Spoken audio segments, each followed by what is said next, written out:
अस्सलाम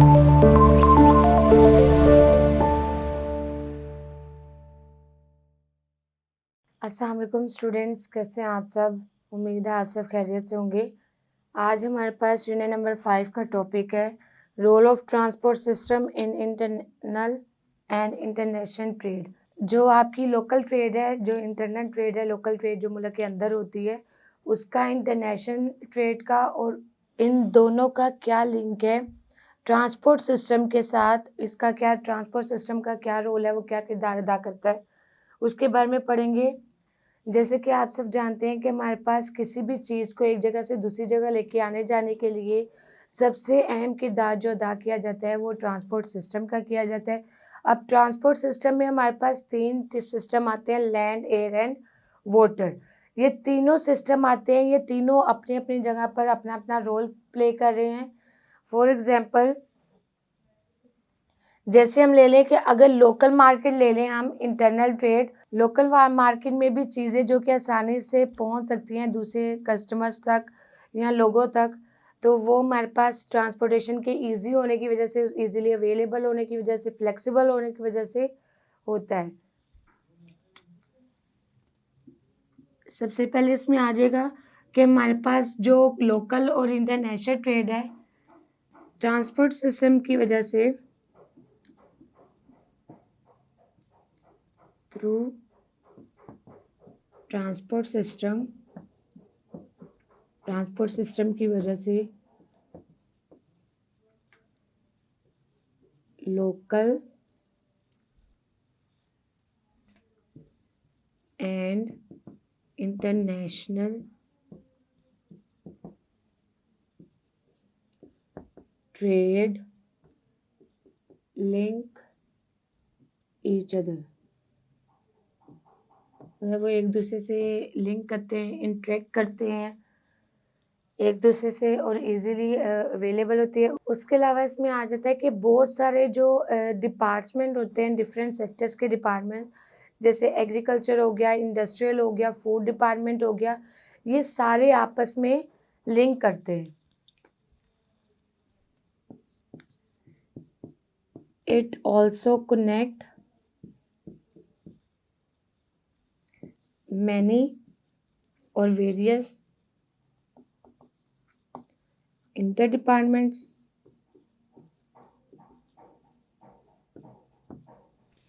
उसके अलावा इसमें आ जाता है कि ट्रांसपोर्टेशन के ज़रिए हमारे पास जो बायर को हमने टाइम दिया होता है कि हम इस दिन को आपको ये प्रोडक्ट्स इतनी पहुंचा देंगे, वो भी इसमें इन्वॉल्व हो जाती हैं कि इजीली कन्वीनियंट होता है हमारे पास ट्रांसपोर्टेशन की वजह से, सिस्टम अच्छा होने की वजह से, कि हम जिस दिन का वादा किया होता है कि हम इस दिन आपको ये प्रोडक्ट पहुंचा देंगे, उसी दिन वो प्रोडक्ट डिलीवर की जा सकती हैं।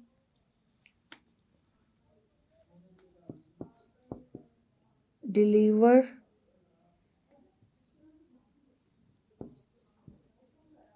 प्रोडक्ट्स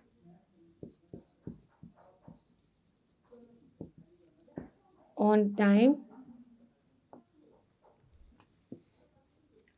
उसके अलावा ट्रांसपोर्टेशन का एक ये भी किरदार है कि जब हमारे पास गुड्स की कंप्लीशन हो जाती है, जब पूरी चीज़ें तैयार हो जाती है, फिनिश गुड में चेंज हो जाती हैं, तो उनको कंप्लीट गुड्स को हम एक जगह से दूसरी जगह इजीली ट्रांसफ़र कर सकते हैं। हम उसे वाटर ट्रांसपोर्टेशन के ज़रिए ट्रांसफ़र कर सकते हैं, या एयर ट्रांसपोर्टेशन के लिए कर सकते हैं, के ज़रिए कर सकते हैं, या बड़े ट्रक्स जो हैं वो यूज़ किए जा सकते हैं ताकि रोड ट्रांसपोर्टेशन के लिए चीज़ें एक जगह से दूसरी जगह इजीली और कंप्लीट डिलीवर की जा सके।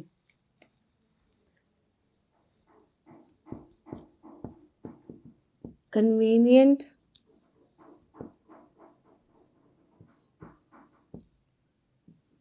फॉर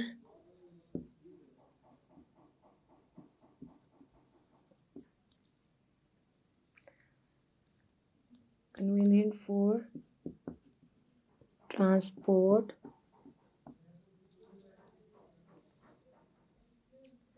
कन्वीनियंट फॉर ट्रांसपोर्ट, ये ट्रांसपोर्ट के लिए कन्वीनियंट होता है, किसके लिए, फॉर कंप्लीशन ऑफ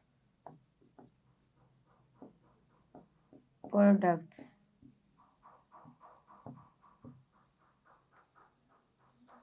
उसके अलावा हमारे पास ट्रांसपोर्ट सिस्टम क्या किरदार अदा करता है किसी भी चीज़ को मैन्युफैक्चर करने में या इंटरनेशनल नेशनल ट्रेड के अंदर, कि जब चीज़ें प्रोड्यूस कर ली होती हैं, उसके अलावा उसको जब पहुंचाना होता है, मतलब उसके दरमियान जो भी बैरियर्स हैं, अगर ट्रांसपोर्ट सिस्टम्स अच्छा हो, ट्रांसपोर्टेशन सिस्टम अच्छा हो, पहले से ज़्यादा कन्वीनियंट हो, तो हर चीज़ इजीली ट्रांसफ़र की जा सकती है और लेस कॉस्ट में की जा सकती है। मतलब उसमें जो है कॉस्टली चीज़ नहीं पड़ती, बहुत कम आपकी ट्रेडिंग सिस्टम में ऐसी ट्रांसपोर्टेशन यूज़ की जाती है जिसमें कॉस्ट आपकी ज़्यादा हो। वैसे नॉर्मली जो कॉस्ट पड़ती है वो कम होती है। सो स्टूडेंट्स, ये था हमारे पास आज का टॉपिक, जिसमें हमने लोकल और इंटरनेशनल ट्रेड के बारे में पढ़ा कि लोकल और इंटरनेशनल ट्रेड जो है उसमें ट्रांसपोर्टेशन सिस्टम क्या किरदार अदा करता है। उम्मीद है कि आपको इनके टॉपिक्स की समझ आई होगी।